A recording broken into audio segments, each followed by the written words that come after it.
There is no preponderance of hydrophytic plants, but because of a lot of questions raised during the GMAC process, we did take samples to check and see if there was hydric soils, and a qualified wetland delineator examined those soils and found that there are no hydric properties, no wetland soil properties. In fact, the plant that's in question, the horsetail, it can be found growing on piles of chips, wood chips that are laying around. It is not indicating a wetland, the presence of a wetland. And I can be available for any specific questions in the botanical report. Thank you.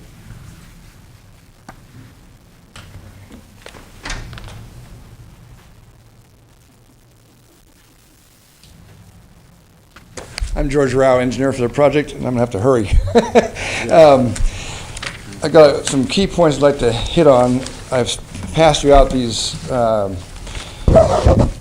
pictures, I guess, plans, which show, for one thing, the distance from the wetlands that Mr. Delbar requested. If you look at the bottom of the first sheet, it shows L1, L2, L1 and L2 on the two parcels, and they're over 50 feet from the wetlands to the proposed base of the wall. So we have that clearance clearly documented.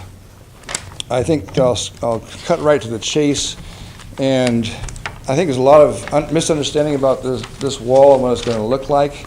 If you turn to the third page in your packet, you'll see the worst case of what this wall will be exposed. And we engineers like to put things on solid ground. We've got this thing designed to sit on rock, on bedrock. And then in this one location in the very corner, the north corner of the property, the bluff has eroded already and infringed on the trail easement. And so we're actually restoring part of the trail at that location. This is the maximum width that we would gain on this particular area, which is 12 feet. If you turn to the next page, the fourth page labeled C5.5, it shows a more typical so-called gain of land, which is about 3 feet in width. And the total gain is about 1,200 square feet across this parcel. As Mr. Bauer pointed out, he's going to lose at least 2,800 square feet on the street side due to the streetscape and that sort of thing. And that's if the 32-foot width is ultimately agreed upon. Currently, it's a 40-foot width on the streetscape from centerline, and that is going to result in about 4,800 square feet. So his net gain of property is a minus. One important point. The last point I'd like to make with this bundle of plans is, if you turn to C 3.2, which is the sixth sheet, I believe, it shows you the drainage outlines that we plan to do. This is a difficult project because unfortunately the water drains off Mr. Bauer's property into the trail, and as he showed you in his photos, there is definitely water running over the top of the bluff, eroding places. And this has to be taken care of immediately. It's not a project we can delay another year or two on. We submitted the first plans in November of 2006, before any trail work even started. Here we are in February 2008, still arguing over the details, which is fine. And we've redesigned the project to address the environmental concerns that were brought forth. If you read through our packet, you'll see that this new wall, the GeoWeb wall, reduces the impacts by about 50% overall in terms of amount of earth moved, in terms of the disturbance to the ground, and so it's therefore a superior project for that reason. The last page of my handout is some recommended findings, and I have a very short time to go through those, but the salient points are that the existing development on this site require this retaining structure. It's not new development. Mr. Bauer, probably in a blunder, brought forth some conceptual ideas and tried to have the community put some ideas into his planning for the future. Who knows if it's going to be 5 years, 10 years, 20 years before he gets around to that project. But it does indicate he has a vision for the future. But tomorrow, we may have a rainstorm which could erode several more places along that bluff, and we've had ample warnings that this is going to continue to happen. So we do need to protect the existing development, which is both the trail, which is a public facility, and the parking lots. The old fill was out there. Yeah, today it probably wouldn't be allowed, or it would be a different thing, but it was placed legally probably 30 years ago, and we need to continue that, protect that element. And finally, I think that we want to emphasize we did consider a lot of alternatives, including no project, and we believe we have the superior environmental project. Thank you. I'll be happy to answer any questions you might have. Thank you, Mr. Rao. Okay. That concludes the appellant and the applicant.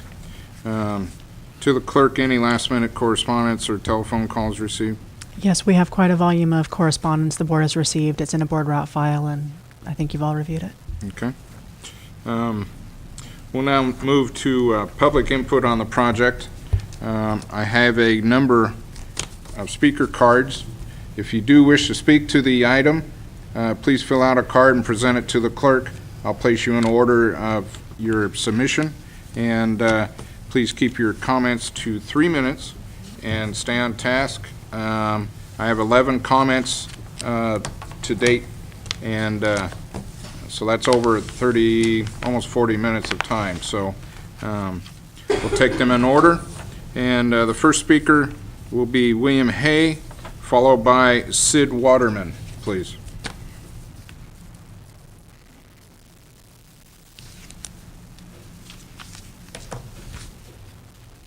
Back again.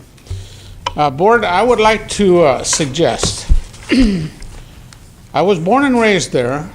All of the comments I heard today, I believe I'm the oldest one there. I hate to see the community lose something that a man wants to do. And I want to tell you something. There's a gentleman right there. When he says he's going to do a project, you can be guaranteed it's going to be one of the best, bar none.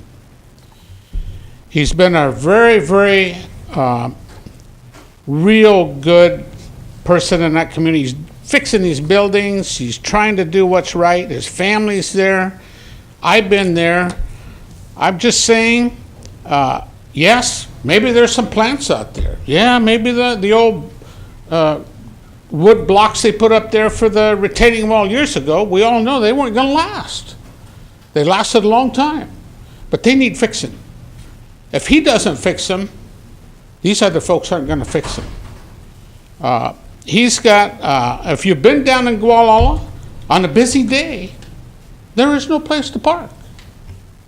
You're going to go someplace, you're going to drive off. There's no place to go. He's trying to fix that too, trying to put in some nice facilities, excellent facilities. And I really highly recommend, I believe he sat down with some of these folks, tried to negotiate, and they're still not satisfied. Of course, nobody can satisfy. I mean, if somebody's got a little give and take, you can always work the problem out. And yeah, talking about the trail. Oh, we all want a trail, but of course, you've got to let the man build it. He said he's going to put the trail back. How much more can you ask for? I'm just saying, I personally recommend that the board vote for this and give him a chance to do his thing. Thank you. Thank you, Mr. Hay. Next speaker, Sid Waterman, followed by John Williams. Good afternoon. My name is Sid Waterman. I own a company there in town called Waterman Racing Components. We've been in business for 40 years. I've employed over 50 people over the years that we've been there and have a substantial impact on this town. I've known John